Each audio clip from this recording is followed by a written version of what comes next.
What is already beginning to happen in medicine is likely to occur in more and more fields. The key invention is the biometric sensor, which people can wear on or inside their bodies, and which converts biological processes into electronic information that computers can store and analyze.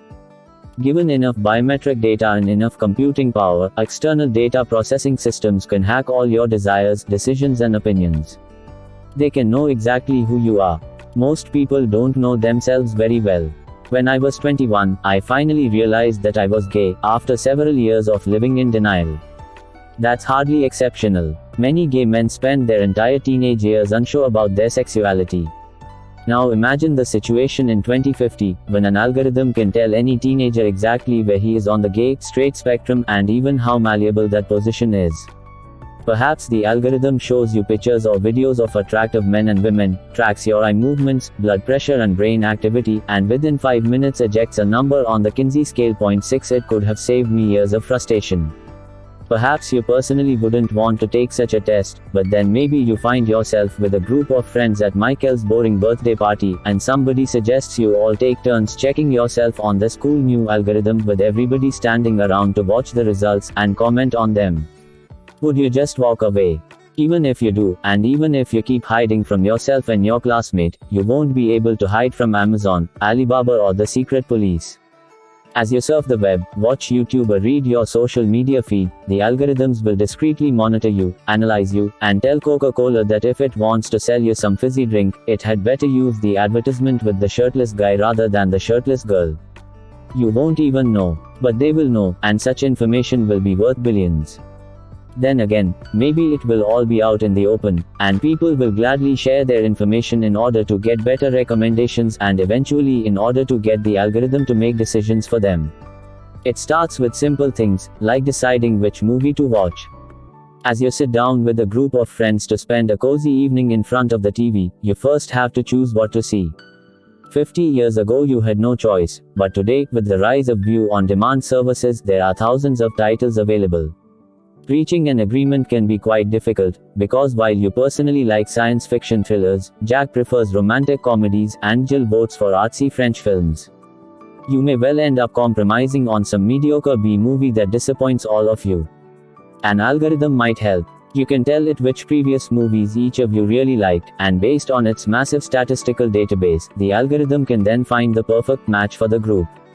Unfortunately, such a crude algorithm is easily misled, particularly because self-reporting is a notoriously unreliable gauge for people's true preferences.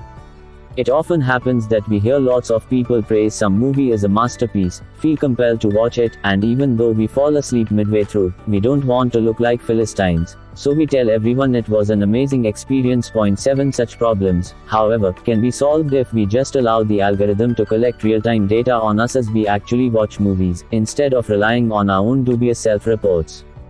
For starters, the algorithm can monitor which movies we completed, and which we stopped watching halfway through. Even if we tell the whole world that Gone with the Wind is the best movie ever made, the algorithm will know we never made it past the first half hour, and we never really saw Atlanta burning. Yet the algorithm can go much deeper than that. Engineers are currently developing software that can detect human emotions based on the movements of our eyes and facial muscles. 8 Add a good camera to the television, and such software will know which scenes made us laugh, which scenes made us sad, and which scenes bored us. Next, connect the algorithm to biometric sensors, and the algorithm will know how each frame has influenced our heart rate, our blood pressure, and our brain activity. As we watch, say, Tarantino's Pulp Fiction, the algorithm may note that the rape scene caused us an almost imperceptible tinge of sexual arousal, that when Vincent accidentally shot Marvin in the face it made us laugh guiltily, and that we didn't get the joke about the Big Kahuna burger, but we laughed anyway, so as not to look stupid. When you force yourself to laugh, you use different brain circuits and muscles than when you laugh because something is really funny. Humans cannot usually detect the difference. But a biometric sensor could. 9 The word television comes from Greek tele, which means far, and Latin visio, sight. It was originally conceived as a device that allows us to see from afar. But soon, it might allow us to be seen from afar. As George Orwell envisioned in 1984, the television will watch us while we are watching it. After we've finished watching Tarantino's entire filmography, we may have forgotten most of it. But Netflix, or Amazon, or whoever owns the TV algorithm, will know our personality type and how to press our emotional buttons. Such data could enable Netflix and Amazon to choose movies for us with uncanny precision, but it could also enable them to make for us the most important decisions in life, such as what to study, where to work, and who to marry. Of course, Amazon won't be correct all the time. That's impossible. Algorithms will repeatedly make mistakes due to insufficient data, faulty programming, muddled goal definitions, and the chaotic nature of life. 10, but Amazon won't have to be perfect. It will just need to be better on average than us humans. And that is not so difficult, because most people don't know themselves very well, and most people often make terrible mistakes in the most important decisions of their lives. Even more than algorithms, humans suffer from insufficient data, from faulty programming, genetic and cultural, from muddled definitions, and from the chaos of life. You may well list the many problems that beset algorithms, and conclude that people will never trust them. But this is a bit like cataloging all the drawbacks of democracy and concluding that no sane person would ever choose to support such a system. Winston Churchill famously said that democracy is the worst political system in the world, except for all the others. Rightly or wrongly, people might reach the same conclusions about big data algorithms. They have lots of hitches, but we have no better alternative. As scientists gain a deeper understanding of the way humans make decisions, the temptation to rely on algorithms is likely to increase. Hacking human decision-making will not only make big data algorithms more reliable, it will simultaneously make human feelings less reliable. As governments and corporations succeed in hacking the human operating system, we will be exposed to a barrage of precision-guided manipulation, advertisement, and propaganda.